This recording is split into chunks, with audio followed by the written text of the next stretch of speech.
Rose ഓടി വന്ന് ഈ ചെറുക്കന് കൈ നിറയെ പണം നൽകിയിട്ട് അവന്റെ ടെഡി ബിയറും എടുത്തുകൊണ്ടുപോയി. നന്ദി സൂചകമായി പെൺകുട്ടിയെ പിന്തുടരുന്ന പോലീസുകാരെ അവൻ എതിർദിശയിലേക്ക് വഴിതിരിച്ചു വിട്ടു. അതിനിടയിൽ റോസ് ടെഡി ബിയറിനുള്ളിലെ പഞ്ഞി മാറ്റി അവൾ മോഷ്ടിച്ച പണം അതിൽ കുത്തി നിറച്ചു.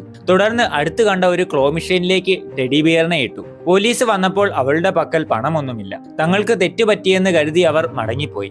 എന്നാൽ ടെഡി ബിയറിനെ വീണ്ടെടുക്കാൻ ശ്രമിച്ചപ്പോഴാണ് മെഷീൻ ലോക്കായെന്ന് മനസ്സിലായത്. അപ്പോഴേക്കും ഒരു പെൺകുട്ടി അവിടേക്ക് വന്ന് മെഷീനിൽ ഒരു നാണയമിട്ടു. റോസ് അവളെ മാറ്റിയിട്ട് ബിയറിനെ എടുക്കാൻ ശ്രമിച്ചു. എന്നാൽ അവൾക്കത് കഴിഞ്ഞില്ല. പെൺകുട്ടിയുടെ ബോയ്ഫ്രണ്ട് അവിടേക്ക് എത്തിയപ്പോൾ റോസ് അല്പം മാറി നിന്നു. അതിശയകരമെന്ന് പറയട്ടെ, അവൾ ടെഡി ബിയറിനെ പുറത്തു കൊണ്ടുവന്നു. റോസ് വിവേകത്തോടെ അവളെ പിന്തുടരുകയും പെൺകുട്ടി കയറിയതിന്റെ അടുത്ത ഫിറ്റിംഗ് റൂമിൽ കയറിയിട്ട് ടെഡി ബിയറിന്റെ സ്ഥാനം ഉറപ്പിച്ചു. ഒട്ടും വൈകാതെ അവൾ റൂമിലേക്ക് കയറുകയും തന്ത്രപരമായി ടെഡി ബിയറിനെ കൈക്കലാക്കി. എന്നാൽ അത് തുറന്നു നോക്കിയപ്പോൾ അതിനുള്ളിൽ പണമുണ്ടായിരുന്നില്ല. അതേസമയം മറ്റുള്ളവരുടെ ഫിറ്റിംഗ് റൂമിൽ ഒളിഞ്ഞു നോക്കിയെന്ന കാരണത്താൽ പോലീസ് അവളെ അറസ്റ്റ് ചെയ്യാനായി വന്നു. അപ്പോഴാണ് അവൾ പണം നിറച്ച് ടെഡി ബിയറുമായി നടന്നു പോകുന്ന ഭാഗ്യശാലിയായ കുട്ടിയെ ശ്രദ്ധിച്ചത്. ഈ ചെറുക്കൻ ഒരു ബുദ്ധിമാനാണെന്ന് നിങ്ങൾ കരുതുന്നുവെങ്കിൽ സബ്സ്ക്രൈബ് ചെയ്യുക.